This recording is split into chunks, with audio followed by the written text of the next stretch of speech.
Bharatiya Janata party के लोग देखिए बैलेट वोट से तो हार चुके हैं। ये जनता ने उनको हरा दिया है। ईवीएम के अंदर जो वोट पड़ा है वो समाजवादी पार्टी के पक्ष में पड़ा, भारी तादाद में पड़ा है और इतना पड़ा है कि हर हालत में समाजवादी पार्टी बरेली की 9 की 9 सीटें जीतने जा रही है। इसी बात से परेशान होकर भाजपा के लोग प्रशासन का सहारा लेके ऐन कैन प्रकरण किसी भी तरह से बेईमानी करके, मक्कारी करके, किसी न किसी वोट को चुरा के ये यहाँ से भारतीय जनता पार्टी को जिताने की फिराक में है। समाजवादी पार्टी बिस्तर लगाए हुए है, तमाम कोशिश कर रहे हैं कि बेईमानी न हो जाए। क्या लगता है? हम तो अपने माल को रखा रहे हैं, हम जीते हुए हैं, उन्होंने तो हार मान ली, घर बैठे हुए हैं। इनका ये जो प्रशासन है और जो हमारा एसडीएम है, ये उन सांडों की तरह काम कर रहे हैं। जैसे जो हमने अपनी फसल 5 साल से लोगों के काम करके, इनसे लड़ाई करके जो खड़ी करी है, जैसे किसानों ने अपनी किसानी ये समाप्त कर रहे हैं सांड छोड़ के, वैसे जी हमारे पूरा इलेक्शन खराब करना चाह रहे हैं ये प्रशासन नुमा सांड छोड़ के। नाम बताइए, क्या नाम है? नाम बताइए। मनोज यादव। अच्छा मनोज यादव जी, आप ये बताओ, ये इतना बड़ा हादसा हो गया, क्या कहना चाहोगे? कहना क्या, इससे ज्यादा भ्रष्टाचार क्या होगा हिंदुस्तान के अंदर, देश के अंदर। सब जुए, चरण सीमा में महंगाई है और जनता दरार परेशान है और जुए जी चोरी करने में डटे हुए हैं। बैलेट पेपर पकड़े गए, क्या कहना चाहोगे?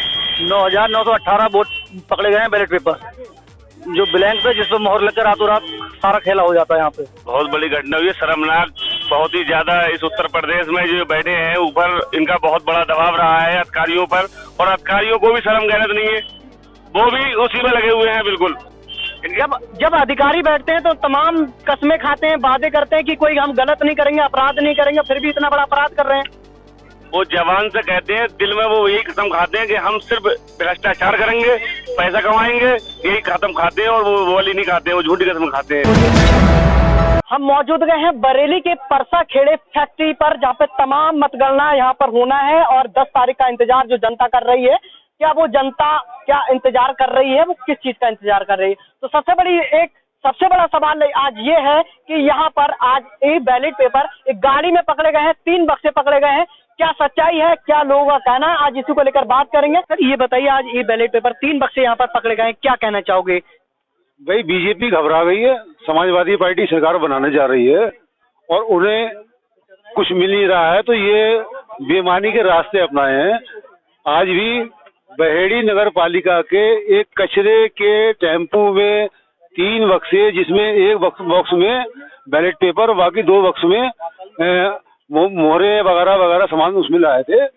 और समाजवादी पार्टी खास तौर से बहेड़ी विधानसभा के जो कार्यकर्ता हैं वो बधाई के पात्र हैं, उनकी मुस्तैदी से वो सारी चीजें पकड़ ली गई। उन्होंने पकड़ लिया रंगे हाथों पकड़ ले गया और वो उस गाड़ी को लेकर के प्रशासन से बात भी की।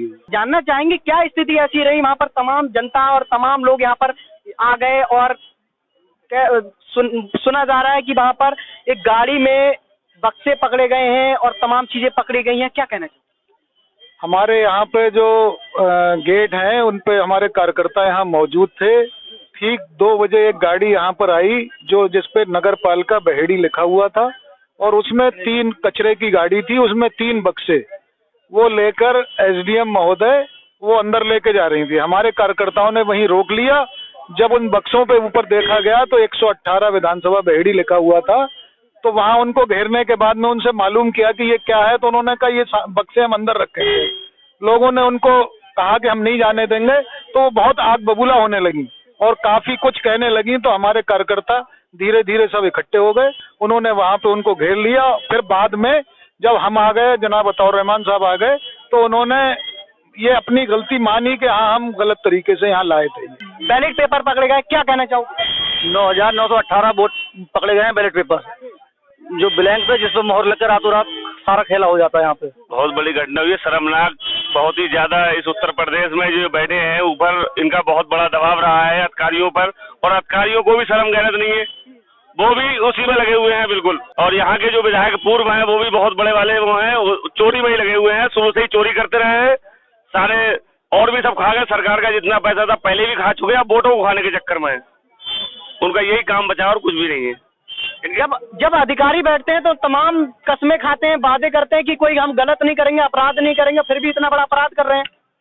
वो जवान से कहते हैं, दिल में वो यही कसम खाते हैं कि हम सिर्फ भ्रष्टाचार करेंगे, पैसा कमाएंगे, यही खत्म खाते हैं और वो वाली नहीं खाते, वो झूठी कसम खाते हैं। नाम बताइए, क्या नाम है आपका? नाम बताइए। मनोज यादव। अच्छा मनोज यादव जी, आप ये बताइए, इतना बड़ा हादसा हो गया, क्या कहना चाहोगे? कहना क्या, इससे ज्यादा भ्रष्टाचार क्या होगा हिंदुस्तान के अंदर, देश के अंदर? सब जुए, चरम सीमा पर महंगाई है और जनता दरार परेशान है और जुए जी चोरी करने पे डटे हुए हैं। मतगणना स्थल पर बताओ, इतनी बड़ी घटना हो रही है तो क्या होगा? इतनी बड़ी घटना हो रही है और अधिकारी प्रशासन देख रहा है, कुछ नहीं कर रहा है प्रशासन। क्या मदद कर रहा है प्रशासन? अच्छा ये बताओ, आज गाड़ी पकड़ी गई है, क्या कहना चाहोगे? ये बैलेट पेपर भाई ये तो बेईमानी करने के लिए सारा काम करा था उन्होंने, पकड़ गई तो बहुत अच्छा हुआ, नहीं पकड़ी जाती तो इसे कुछ भी कर लेते। क्या कहना चाहिए? देखो मैं ये कहना चाहूंगा, देखो ये गड़बड़ी हुई, अगर बीजेपी वाले सही होते, सबने मेहनत करी है, उन्होंने भी मेहनत करी होगी अपना इलेक्शन जीतने के लिए, वो क्यों नहीं आए कि क्या गड़बड़ी है?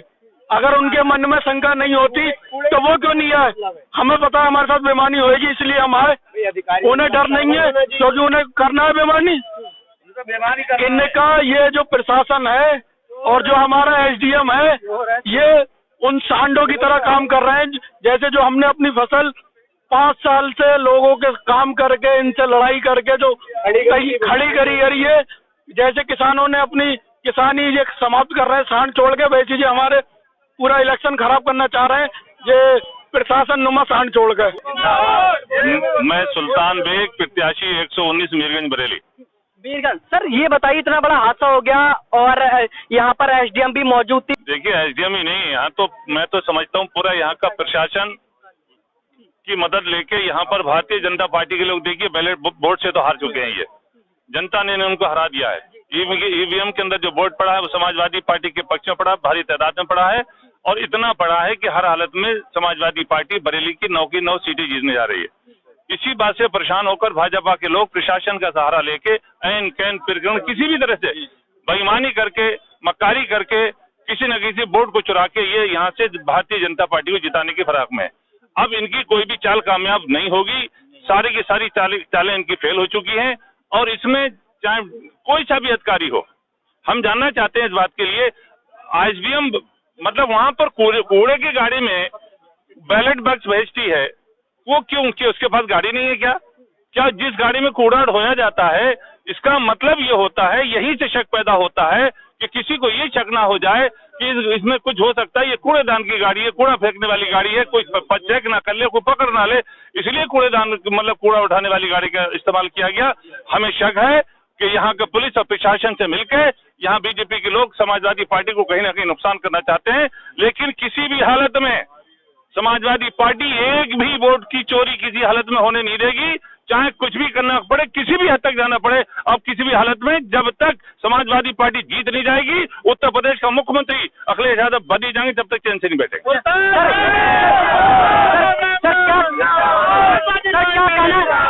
क्या कहना चाहेंगे, क्योंकि बीजेपी का एक भी यहाँ पर कोई बिस्तर के लिए आया नहीं है और तमाम समाजवादी पार्टी बिस्तर लगाए हुए है, तमाम कोशिश कर रहे हैं कि बेईमानी न हो जाए। क्या लगता है? हम तो अपने माल को रखा रहे हैं, हम जीते हुए हैं, उन्होंने तो हार मान ली, घर बैठे हुए हैं। दोस्तों, यूपी की धुआंधार राजनीतिक खबरों के लिए भारत एक सोच को सब्सक्राइब जरूर करिए और बगल वाली घंटी जरूर दबाइए, क्योंकि अगर आप एक बार नोटिफिकेशन बेल दबा देंगे तो आपको हमारे नए वीडियो की सूचना बिल्कुल मुफ्त में मिल जाएगी और आप जब चाहे जानकारी से भरा वीडियो अपनी मर्जी के मुताबिक देख पाएंगे। चलते हैं। जय भीम, जय भारत।